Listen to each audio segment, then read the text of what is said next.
కింద పెట్టానా? ఎందుకు పారిపోతావు? తాత పోసిస్తా నీకు. కింద పెట్టానా? తాత పోసి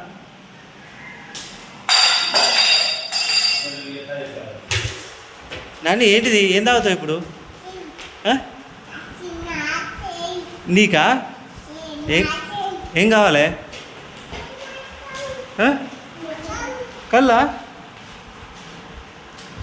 మొక్కుతాడు తాత. తాతకు మొక్కుతాడు. ఇంకో తాత, పెద్ద తాత. ఫస్ట్ నీకేనా?